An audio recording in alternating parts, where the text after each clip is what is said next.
Hoy vamos a ver solamente 2 puntos. El título se llama Enfermedad y cura del pecado. Y los puntos que vamos a estar viendo, el primer punto es la malignidad del pecado, la malignidad del pecado. Y el segundo punto va a ser la cura del pecado o el remedio para el pecado. Ahora solamente son 2 puntos para que no nos perdamos en el hilo de durante todo el mensaje. Muy bien, hermanos. Hay una palabra que a nadie le gusta oír en su vida.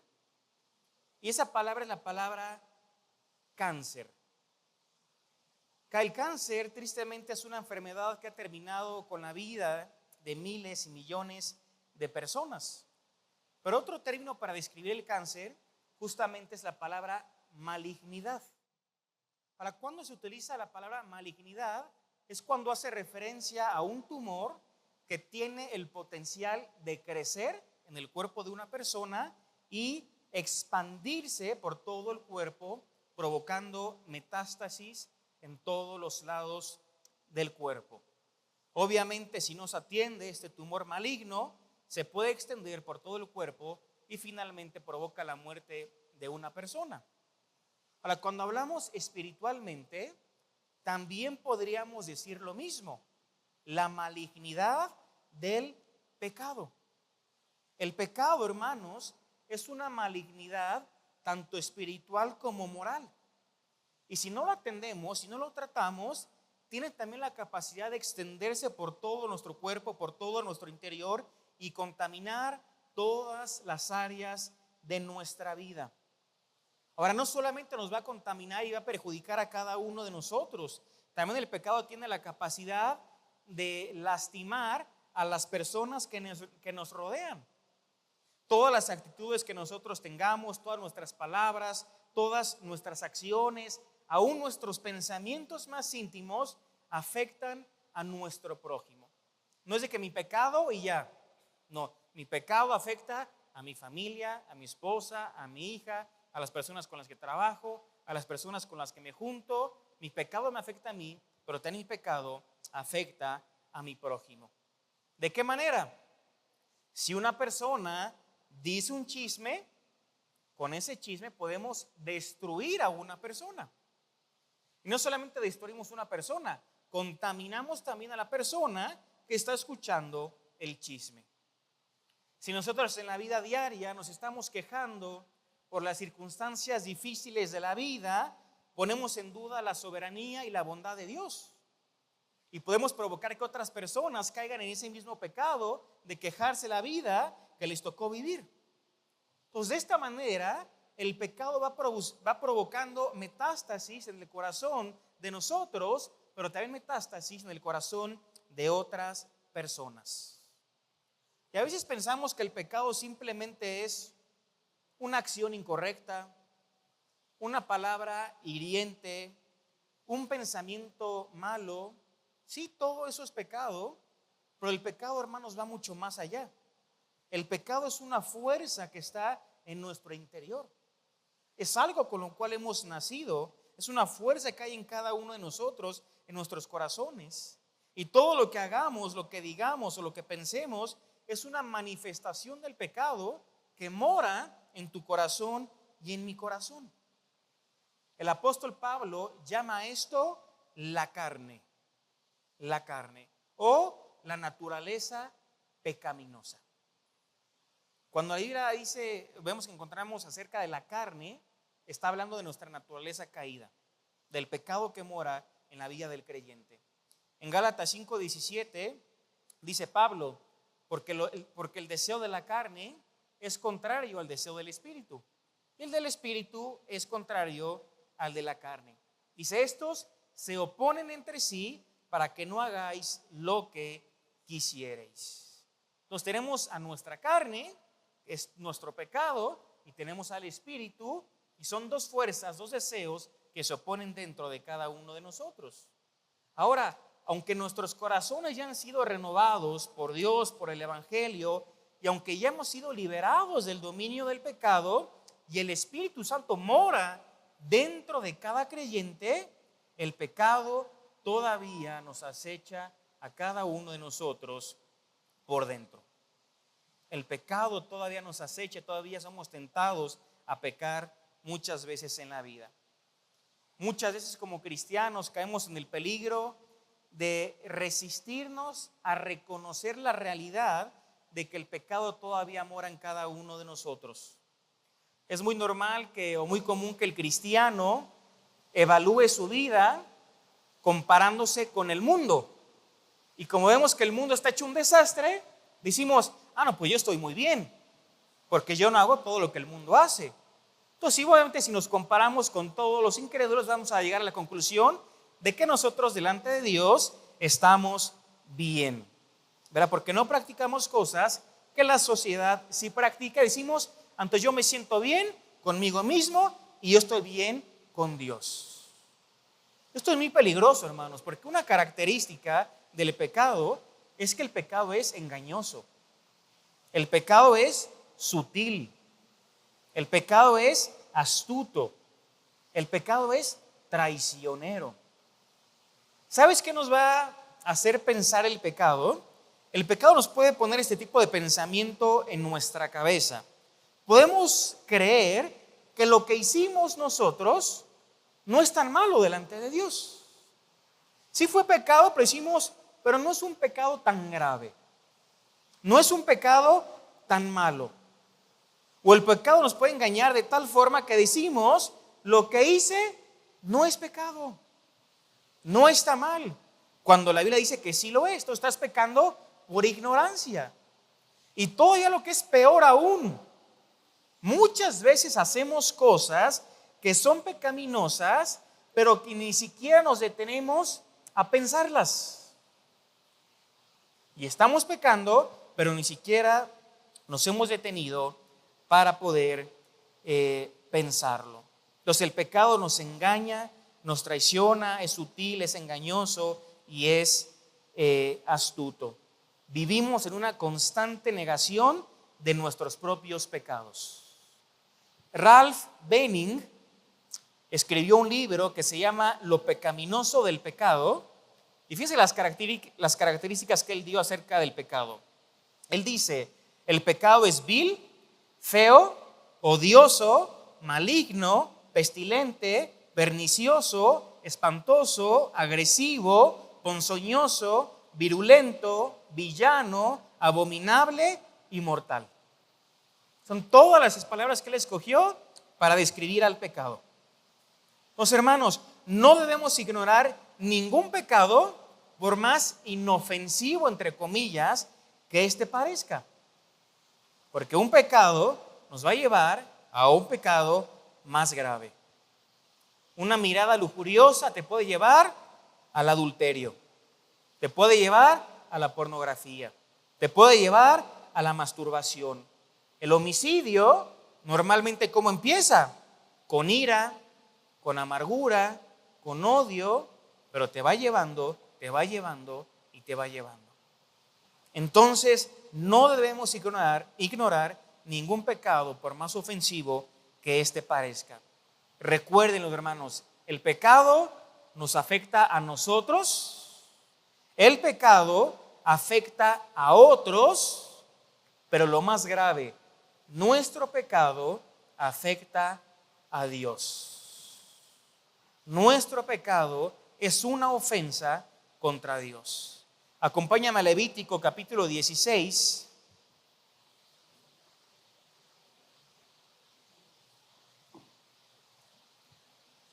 Versículo 21. Levítico 16, 21.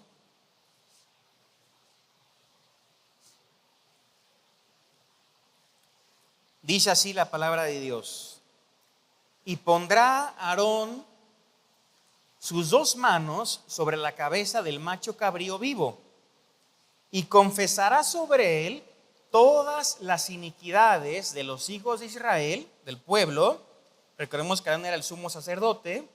Dice, todas sus rebeliones y todos sus pecados, poniéndolos así sobre la cabeza del macho cabrío, y lo enviará al desierto por mano de un hombre destinado para esto. Fíjense que era lo que tiene que hacer el sumo sacerdote. El sumo sacerdote tenía que poner sus manos sobre la cabeza del macho cabrío de este animal y tenía que confesar todas las iniquidades del pueblo, ¿verdad? Todos los pecados del pueblo delante de Dios. Pero fíjense qué característica da acerca del pecado. Dice todas las iniquidades y luego menciona todas sus rebeliones. Otras versiones lo traducen como todas sus transgresiones. Pero esa es la característica que da este versículo acerca del pecado. El pecado es rebelión, es rebelarse contra la autoridad de Dios. Cuando yo digo un chisme, cuando yo guardo resentimiento, cuando yo no perdono, cuando yo veo a alguien con lujuria, cuando alguien fornica, cuando alguien adultera, cuando alguien miente, cuando alguien dice de su palabra una palabra corrompida, es rebelión contra la autoridad de Dios. Eso es el pecado, una rebelión contra su autoridad. Entonces, cuando cometemos cada uno de estos pecados, nos estamos rebelando en contra de su autoridad. ¿Te acuerdas cuando el rey David pecó con Betsabé? Como en 2 Samuel capítulo 11 se nos dice que era el tiempo donde los reyes iban a la guerra y David se le hizo muy fácil. Yo me quedo en Jerusalén, no voy a ir a la guerra, estoy cansado tal vez, tengo flojera, me quiero quedar a dormir. David se durmió una siesta, se levantó de su siesta, se estaba paseando en su palacio, de repente estaba en la terraza, ve a una mujer que se está bañando llamada Betsabé, es una mujer que le encantó y la mandó a traer. Era una mujer casada y David, el rey David, toma a esta mujer como su mujer. Ahora, esto fue algo que a Dios no le agradó. Dios no podía pasar por alto el pecado. David tuvo que pasar las consecuencias de sus propias decisiones. ¿Y qué fue lo que hizo Dios? Dios envió a un profeta. Este profeta se llama Natán. Natán fue con una misión que es exhortar y confrontar a David con su pecado. Y veamos de qué manera lo confrontó. Dice en 2 Samuel capítulo 12, versículos 9 y 10. Esta es la exhortación que le hace Natán a David. 2 Samuel 12, versículo 9 y versículo 10. Fíjense la pregunta que le hace Natán a David. ¿Por qué has menospreciado la palabra de Jehová, haciendo lo malo ante sus ojos? Has matado a espada a Urías Eteo, que Urías era el esposo de Betsabé, y David terminó planeando la muerte de Urías. Has tomado a su mujer por mujer tuya, y lo has asesinado con la espada de los amonitas, por lo cual ahora no se apartará de tu casa la espada, por cuanto me has despreciado y has tomado una mujer de Urías Eteo para que sea tu mujer. Pues aquí Natán confronta a David con su pecado y le dice: David, vas a tener que pagar las consecuencias de tus propias decisiones, de tu propia rebelión, de tu propio pecado. Pero fíjense en las dos preguntas lo que Natán nos enseña. Le dice: ¿por qué menospreciaste la palabra de Jehová? Y luego dice: ¿por qué me menospreciaste a mí? O le dice: por cuanto me has despreciado a mí. Pues aquí vemos que David, con su pecado, menospreció la palabra de Dios, la ley de Dios, pero también menospreció a Dios mismo. A Dios mismo.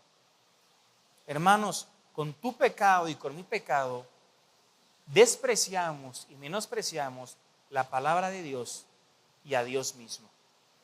Porque es un pecado que es rebelión contra su autoridad. Si vamos ahí al Nuevo Testamento en Efesios capítulo 4, Efesios 4, versículo 30,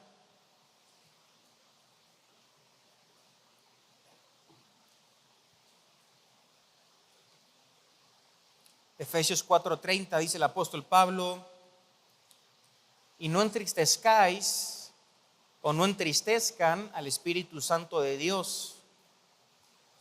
Dice, por el cual fueron sellados para el día de la redención. Fíjense que aquí dice que el Espíritu Santo nos ha colocado un sello a cada uno de nosotros, y ese sello va a estar, dice, hasta el día de la redención. Somos propiedad de Dios. Pero la instrucción que da el apóstol Pablo es: no entristezcas al Espíritu Santo. Y la pregunta es: ¿cómo cada uno de nosotros podemos causarle tristeza al Espíritu Santo? Con nuestro pecado, con nuestras acciones. La NBI, que es otra versión de la Biblia, dice: no entristezcan al Espíritu Santo con la manera en la que viven. Entonces, entristecemos, hermanos, al Espíritu Santo con nuestras acciones, con la forma en la que vivimos, con nuestro pecado.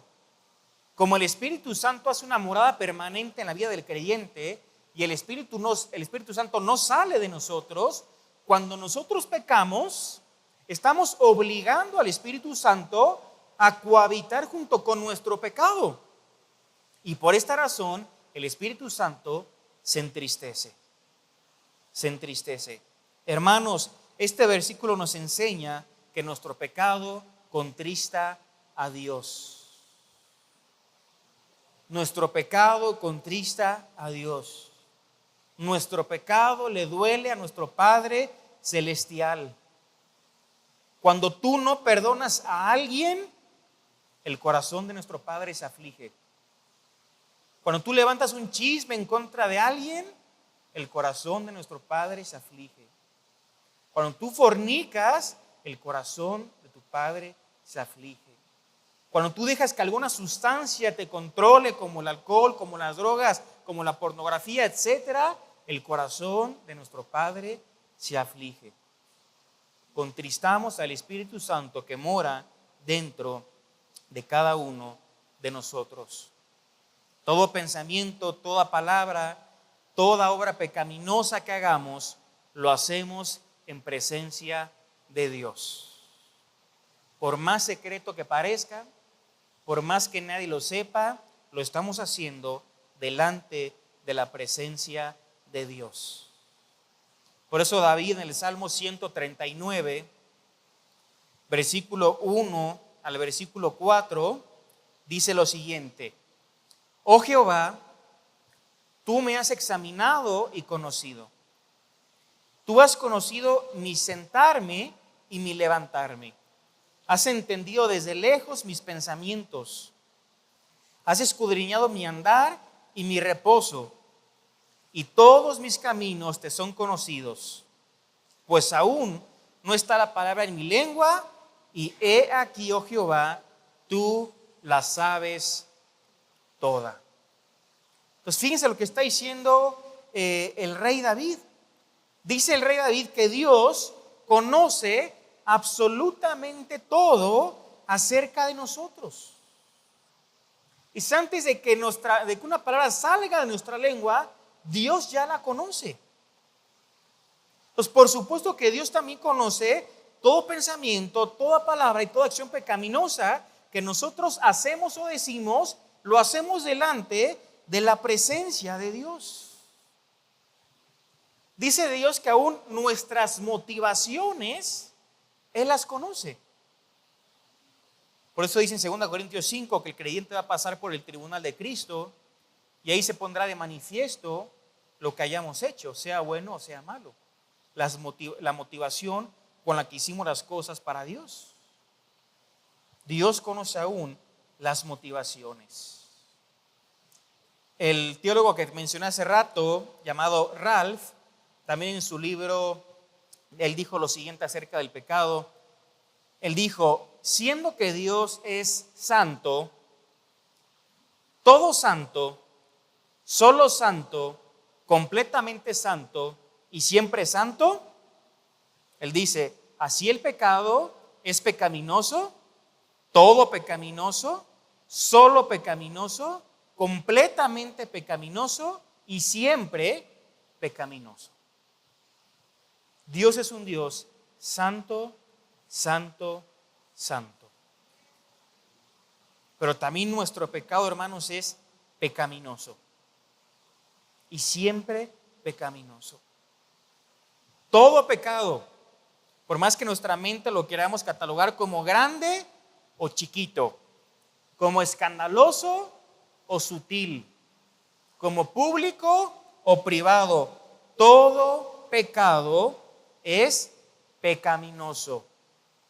Y como dice Ralph, es pecaminoso, todo pecaminoso, solo pecaminoso, siempre pecaminoso y completamente pecaminoso. Entonces, mi pecado es, de acuerdo a lo que dice la Biblia, en primer lugar, rebelión contra la autoridad de Dios. Rebelión contra la autoridad de Dios. Mi pecado es menospreciar a Dios y su palabra. Menospreciar a Dios y su palabra. Y en tercer lugar, nuestro pecado provoca la tristeza del Espíritu Santo. Del Espíritu Santo. ¿Te das cuenta que el pecado es mucho más que simplemente una palabra hiriente, una mala acción, un mal día, si muchos lo quieren llamar así? Es mucho más que eso. Es rebelión contra la autoridad de Dios. Es menospreciar su palabra. Es despreciar a Dios. Es ofender su santidad. Es contristar al Espíritu Santo. De manera sincera te quiero preguntar en esta mañana, cuando pecas, ¿sientes tristeza en tu vida? ¿Sí te provoca algo tu pecado? ¿Sí eres redargüido por el Espíritu Santo? ¿Sí te provoca un arrepentimiento?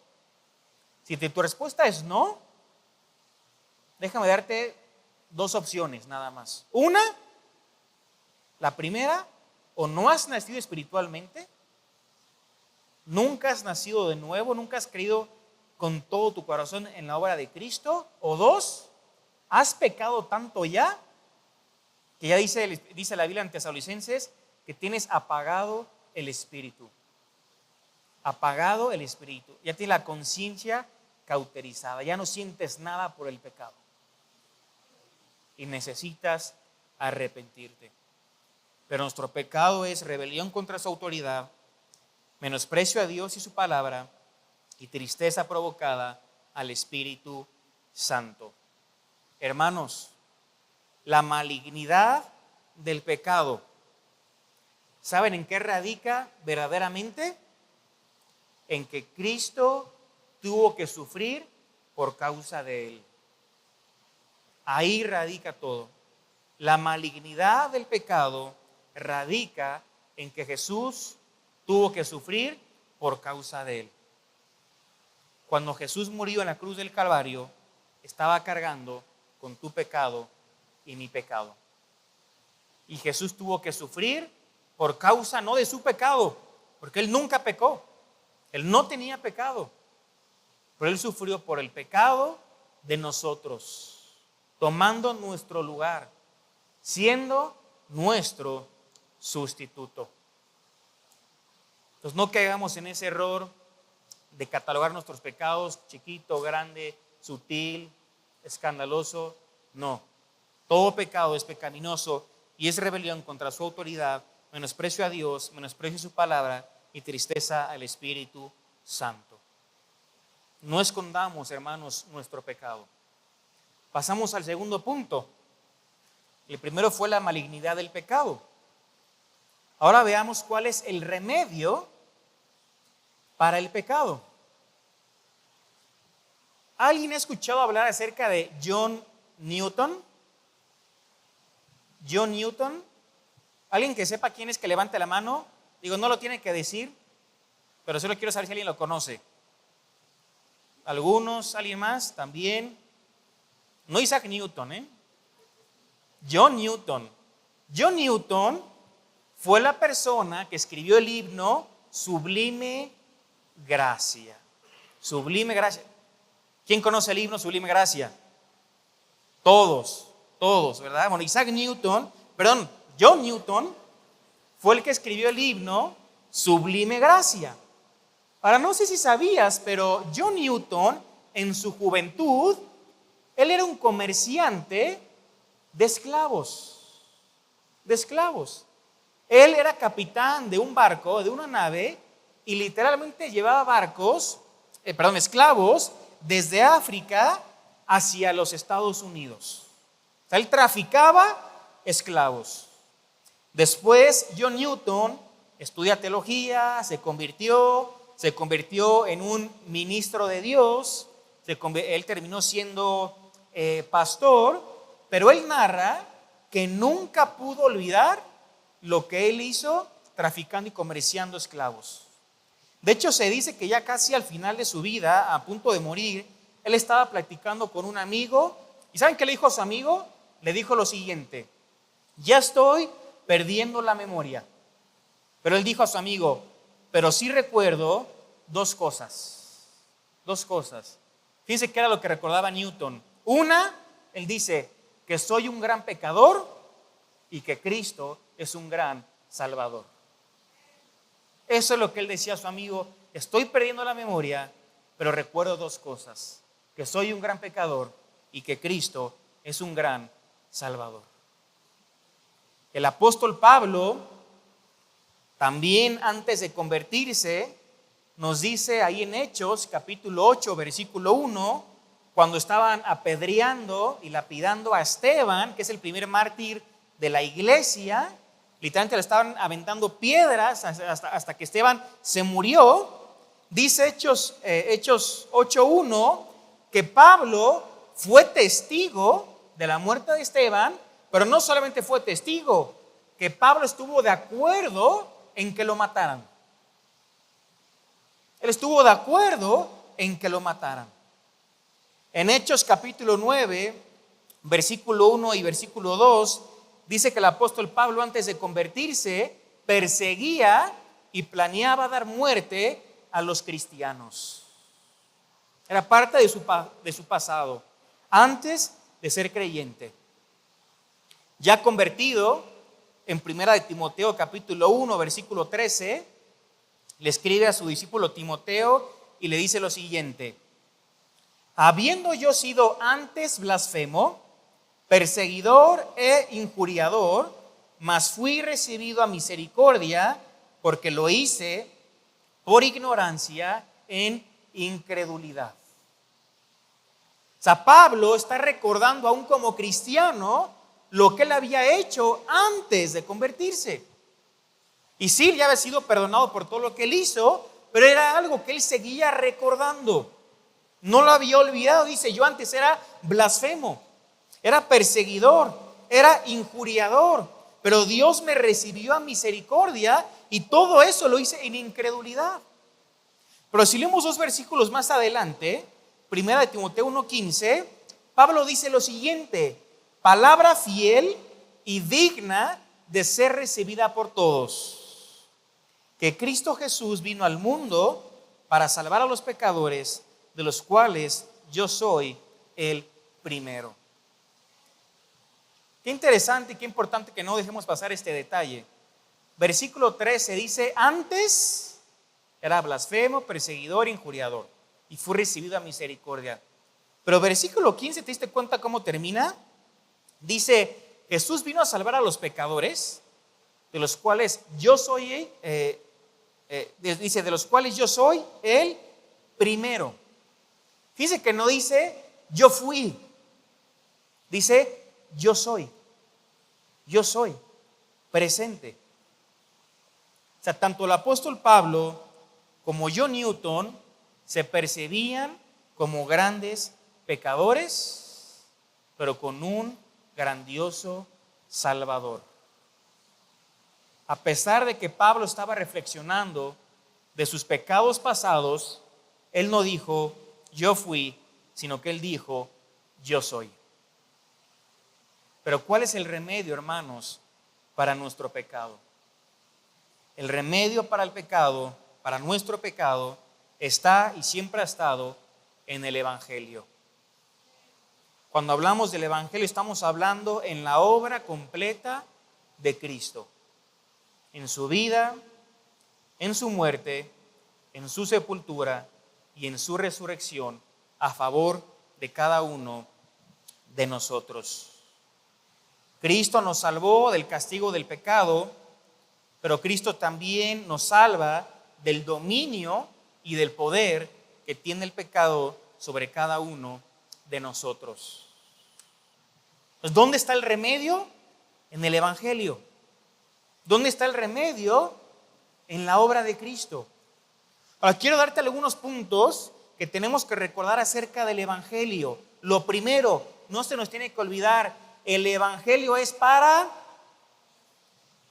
Sí, pero ¿para quién va dirigido? Para pecadores. El Evangelio es para pecadores. A veces pensamos que el Evangelio solamente es para incrédulos. Hicimos, ahora que yo ya soy cristiano, el Evangelio ya no es para mí. No, sí sigue siendo para ti y para mí, porque sigues siendo un pecador. Porque sigues luchando con tu pecado. Entonces el Evangelio sigue siendo para nosotros, aún y a pesar de que ya hemos nacido espiritualmente. ¿Qué dice el versículo 15 que acabamos de leer? Que Jesús vino a buscar ¿a quién? A los pecadores. A los pecadores, dice Pablo, de los cuales yo soy el primero. Entonces el Evangelio no es solamente para los incrédulos. El Evangelio no es solamente para aquellos que necesitan ser salvos. Y pensamos que como nosotros ya somos salvos, el Evangelio ya no es para nosotros. Esto no es así, hermanos. A pesar de que delante de Dios ya somos santos en nuestra posición, seguimos practicando el pecado. Y cuando Pablo le escribe a Timoteo, ahí en 2 de Timoteo 3:16, le da 4 usos acerca de la Escritura. Y 2 tienen que ver en cuanto al pecado. Todos lo saben, toda la Escritura es inspirada por Dios. ¿Y es útil para qué? Para 4 cosas, ¿verdad? ¿Cuáles son? Para enseñar, redarguir, corregir e instruir en justicia. Fíjense que menciona redarguir y menciona corregir, ¿verdad? Entonces, redarguir y corregir nos enseña que todavía tenemos pecado y que necesitamos de la palabra de Dios para poder ser redarguidos y para poder corregir ese pecado. Necesitamos cada día aceptar nuestra condición de pecadores necesitados del Evangelio de Dios. A pesar de que ya somos salvos, necesitamos recordar el Evangelio. Porque el Evangelio, hermanos, es para cada uno de nosotros, cada día de nuestra vida. El Evangelio es para pecadores. Pero en segundo lugar, el Evangelio no solo nos prepara para enfrentar nuestro pecado, sino que también nos libera para hacerlo. Lo vuelvo a repetir. El Evangelio no solo nos prepara para enfrentar nuestro pecado, sino que también nos libera para hacerlo. ¿Cómo te hace o qué provoca en ti cuando tú reconoces tu pecado? Si Dios, reconozco mi pecado, fallé. Dios, soy un egoísta, soy un orgulloso, soy un chismoso, soy un murmurador. Uno se siente culpable. Ahora, ¿por qué nos sentimos culpables? Porque lo somos. Que fue nuestra decisión pecar. Entonces, de alguna manera nos sentimos culpables, ¿verdad? Pero hay veces donde creemos que para Dios también seguimos siendo culpables. Y esto nos puede llevar a no reconocer que hay pecado en nuestra vida. Porque pensamos, tal vez si yo no reconozco mi pecado, o lo escondo, o lo tapo, pues así Dios no me va a ver a mí como un culpable. Es el pensamiento que podríamos llegar a pensar. Pero esto no es lo que enseña la palabra de Dios, hermanos. Para poder resolver el pecado, en nuestras vidas, tenemos que reconocer que el pecado está ahí, que lo hemos cometido, que hemos decidido hacerlo, pero al mismo tiempo debemos de tener la completa seguridad de que nuestro pecado ya ha sido perdonado por Dios, ya ha sido perdonado por nuestro Padre. Y cuando nosotros somos conscientes de esto, vamos a poder tener victoria sobre el pecado, porque nos estaremos enfrentando a algo que ya ha sido perdonado por Dios, que ya ha sido perdonado por la obra de Cristo. Pues cuando yo sé que estoy luchando con un pecado, pero que Dios mismo ya ha perdonado ese pecado, eso va a ser una motivación para que yo pueda enfrentar mi pecado y para que lo pueda corregir. Tenemos que aceptar de todo corazón nuestras faltas, nuestros pecados, nuestras decisiones, sin querer justificarnos delante de Dios. Dios, sí, estoy pecando de egoísta, estoy pecando de mentiroso, de chismoso, de fornicario, de adúltero, sí, he pecado, he visto a una mujer con lujuria. Pero al mismo tiempo, si somos hijos de Dios, tenemos que ser conscientes de que ese pecado ya ha sido perdonado por Dios. Esa es la seguridad que nos da el Evangelio a cada uno de nosotros. ¿Qué es lo que dice Pablo en Romanos capítulo 4, versículos 7 y 8? Presta atención a las palabras de Pablo. Bienaventurados aquellos cuyas iniquidades son perdonadas y cuyos pecados son cubiertos. Bienaventurado el varón a quien el Señor no inculpa de pecado. Otra versión dice, bienaventurado el hombre a quien Dios no lo culpa de pecado. ¿Pues te das cuenta que dice la Biblia acerca de nosotros? Dice, aquellos cuyas iniquidades han sido perdonadas, los pecados han sido cubiertos. Bienaventurado el varón en quien el Señor no culpa de pecado. ¿De quién está hablando? De los creyentes. El creyente, de los hijos de Dios. ¿Por qué Dios no nos inculpa de nuestros pecados? Les pregunto. Porque es una deuda que ya fue puesta sobre Cristo. Es una deuda que Cristo ya pagó. El profeta Isaías dijo, todos nosotros nos descarriamos como ovejas. Cada cual se apartó por su camino, mas Jehová cargó en él el pecado de todos nosotros. Pues él cargó el pecado sobre Cristo de todos nosotros. Tenemos que entender, hermanos, esta hermosa verdad acerca del perdón divino para poder enfrentar nuestro pecado de forma honesta y de forma humilde.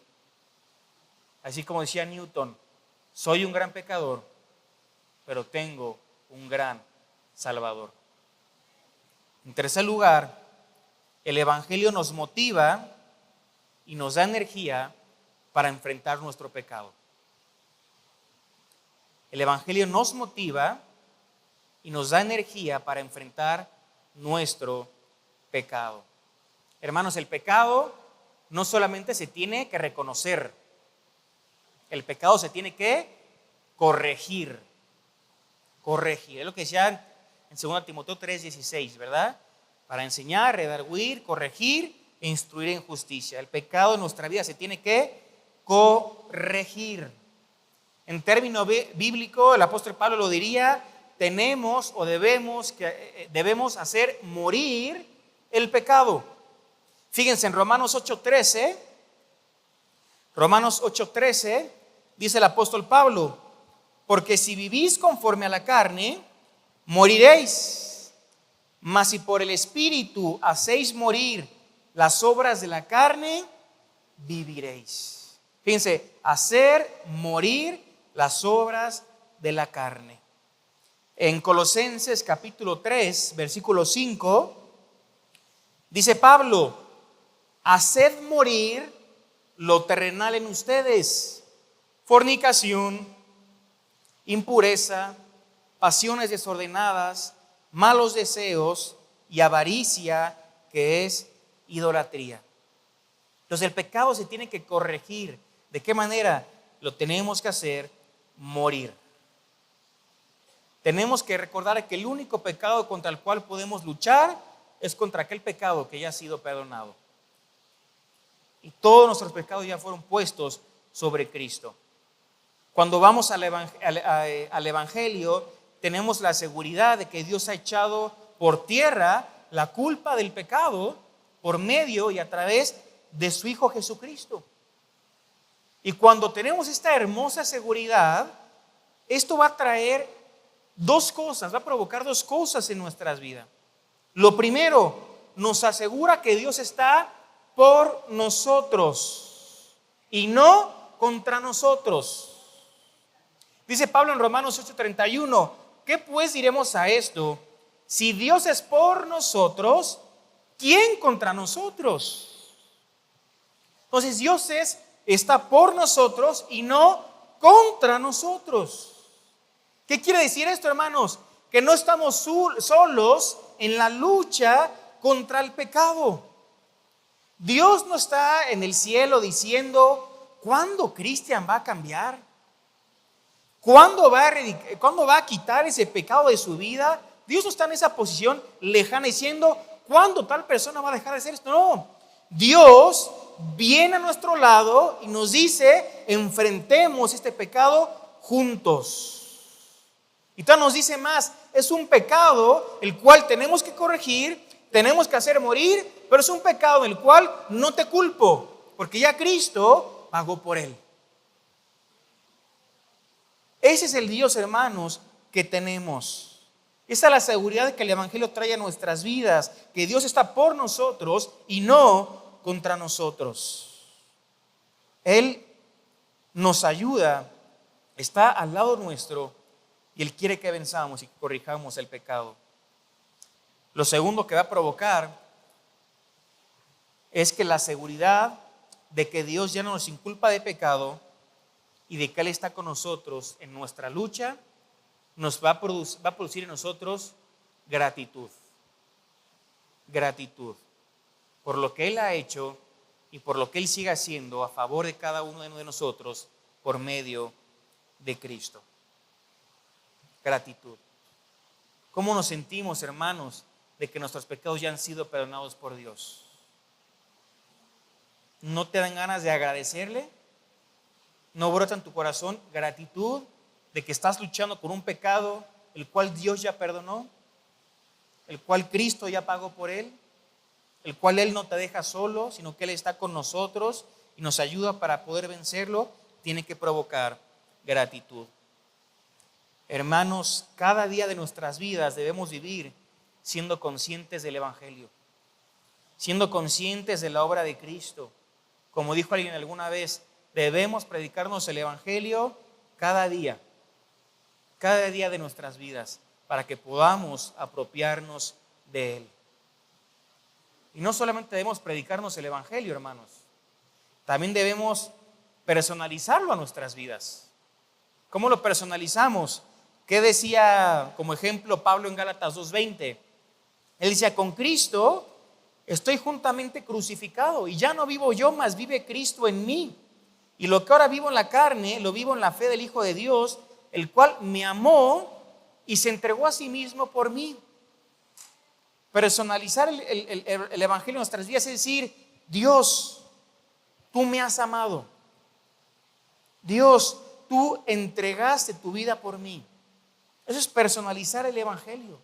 En 1 de Juan 4:10, cuando habla acerca del amor, dice, en esto consiste el amor, no en que nosotros hayamos amado a Dios. ¿Lo quieres hacer personal? Dilo así.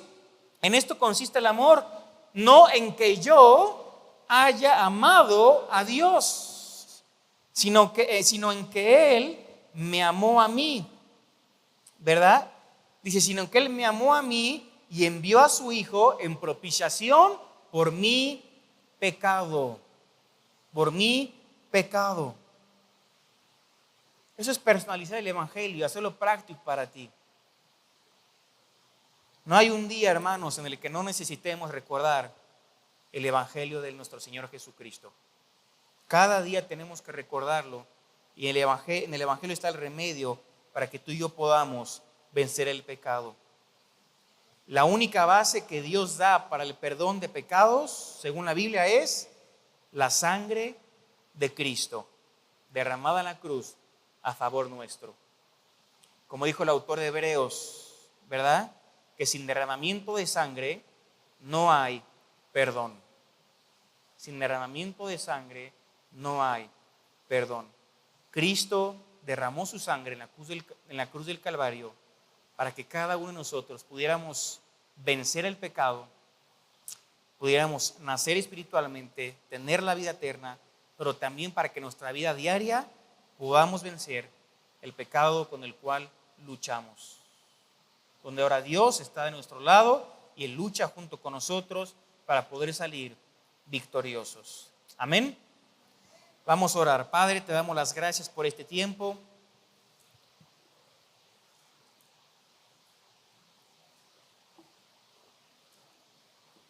Señor, queremos reconocer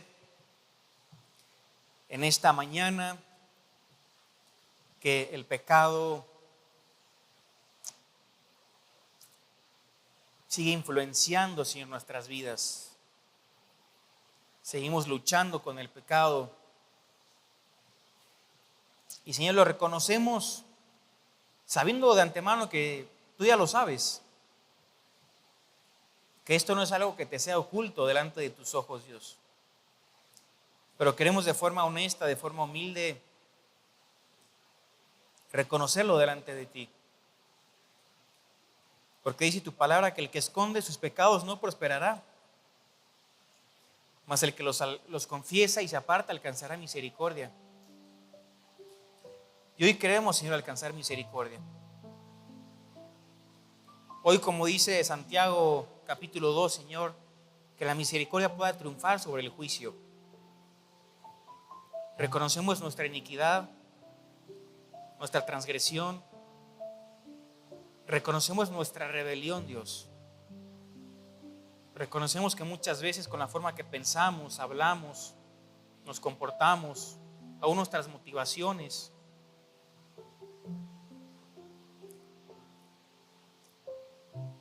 reconocemos, Dios, que todo eso es rebelarnos contra tu autoridad, que es menospreciar tu palabra, es menospreciarte a ti. Reconocemos, Dios, que muchas veces hemos entristecido, contristado al Espíritu Santo con el cual hemos sido sellados, obligándolo a cohabitar, Señor, junto con nuestro pecado. Este es un tiempo, hermano y hermana, para que puedas arreglar tus cuentas delante de Dios. Si hay algo que le tengas que confesar, aprovecha estos segundos para poder hacerlo. Pero, Padre, también te queremos agradecer porque tú nos das el remedio y vemos que el remedio, Señor, es Cristo, es Jesús, es el Evangelio, es su obra. El Evangelio de Dios es para nosotros, es para mí, para pecadores. Gracias, Dios, porque a pesar de nuestra condición fuimos recibidos a misericordia. Gracias, Padre, porque luchamos con un pecado que ya ha sido perdonado por ti. Gracias, Padre, porque contamos contigo, con tu presencia, donde tú dices que si tú por nosotros, ¿quién contra nosotros? Padre, ayúdanos a poder corregir y a poder hacer morir el pecado. No nuestras fuerzas, no nuestras capacidades, sino dependiendo cada día de ti. Predicándonos, Señor, cada día las buenas nuevas de nuestro Señor Jesucristo, quien tuvo que dar su vida en la cruz del Calvario para hacer propiciación por nuestro pecado. Gracias, Padre, y te pedimos que sigas bendiciendo el resto del servicio en el nombre de Jesús. Amén. Les recordamos, hermanos, que el servicio no ha terminado. Por favor, permanezcamos sentados y vamos a continuar con el tiempo de las ofrendas. Dios los bendiga.